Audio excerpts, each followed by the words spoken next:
when he hit the ball, it stayed it, didn't it? He's certainly got the hardest shot I've ever seen of any Everton player.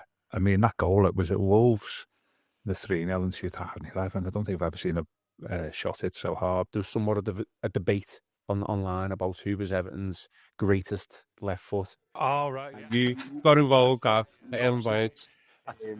So I'm going to ask both of you. I'm sure we'll come with pretty same answers, but I did put a poll out on the Royal Blue YouTube channel community page, and I'll give you the results now.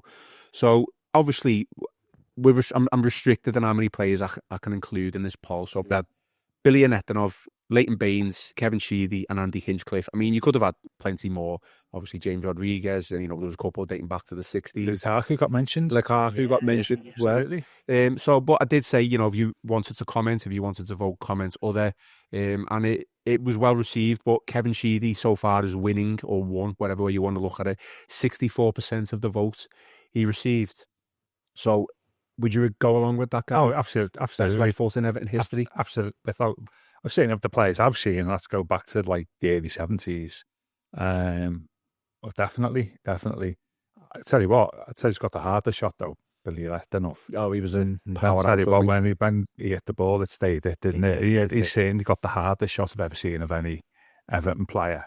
I mean, that goal, it was at Wolves, the 3-0 in 2011. I don't think I've ever seen a shot hit so hard. But yeah, I think the difference between Baines and Sheedy is Kevin had a little bit more finesse. Okay.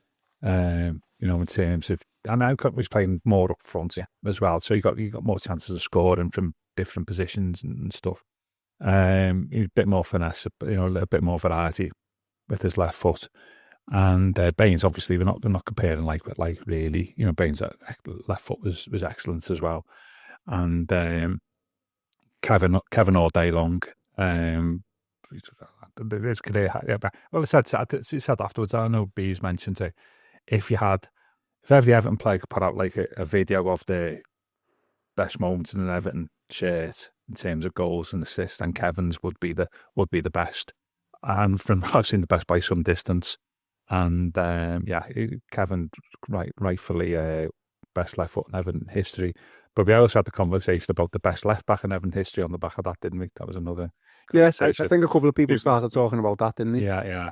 Ray Wilson all day long. Yeah. Oh yeah, absolutely. World Cup winner. Someone said he didn't score a goal for Everton, though. No, he didn't. It's fullbacks have changed. I mean, we spoke about this in the thread because when you talk about all-time great players, or the greatest 11, the hardest place on the pitch to judge is fullbacks, because that's the role that's changed so much over the years. I mean, the Ray Wilson, when he was playing left back, it was a different role to what it had been 20 years before, and that's in the 60s.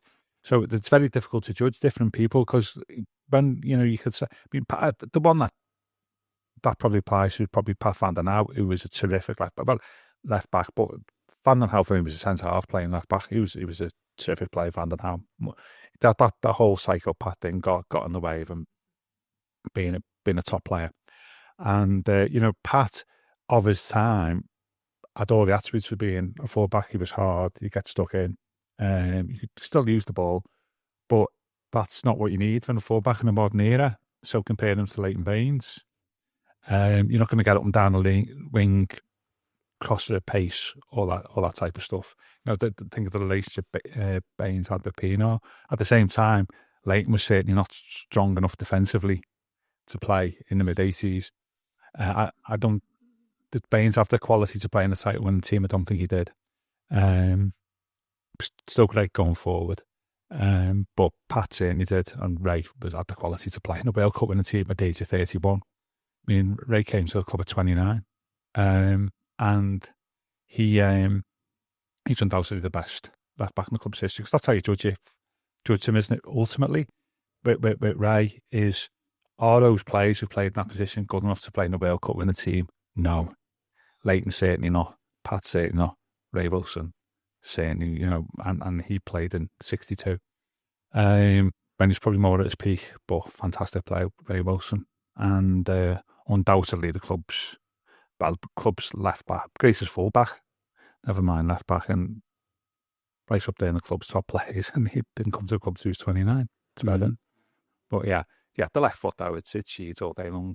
Is that the same for you, Paul? I mean, you were just talking on here, you saying probably missed his best years. Yeah, I think, like I say, my first game was 87, but I was very young then, and then I seen obviously for the next 4 years was he there for? Did he leave for Newcastle in 91, 92, 92? Yeah. So I still remember, obviously, one of the most famous goals I remember him scoring for Ireland against England at the 90 World Cup.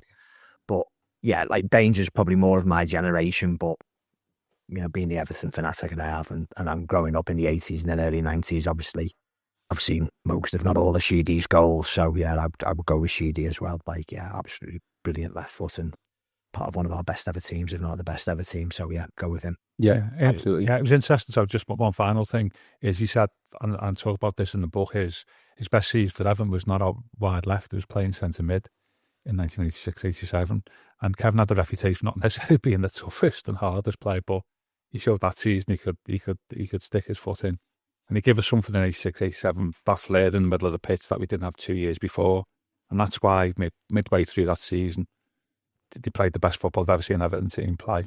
Not 84. Yeah, it was 86-87. I found it interesting that he said Howard just let him express himself. Even if he was going to make a mistake, he knew that it would be one, maybe two mistakes, but he knew that he'd have a cut edge at some point. He'd be able to find that goal. He'd be able to find an assist, a pass.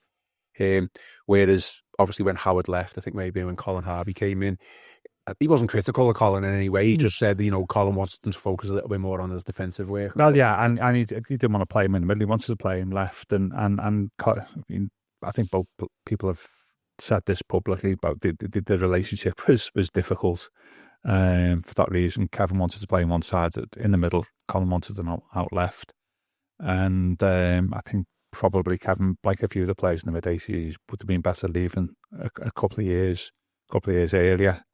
To be fair, but he was an outstanding player. There's a little bit of, you know what, I'm not going to compare him as a player to McNeil, because I think they're different players, but you get the impression that Dyche will bring back McNeil, and he has done, hasn't he? But he's played him where he's not really been fit, where he knows what he brings to the team. And I think that Howard said that publicly about Kevin Sheedy, that he brought him back earlier into the team than what he would have done with other players for that reason, because he provided that extra bit of flair and skill that nobody else could do. And I don't think that helped Kevin's injury record, to be fair. And it's similar players in which McNeil and Sheedy, in which the manager regarded them and treated them slightly different to the players in the squad when in terms of selecting them for the team.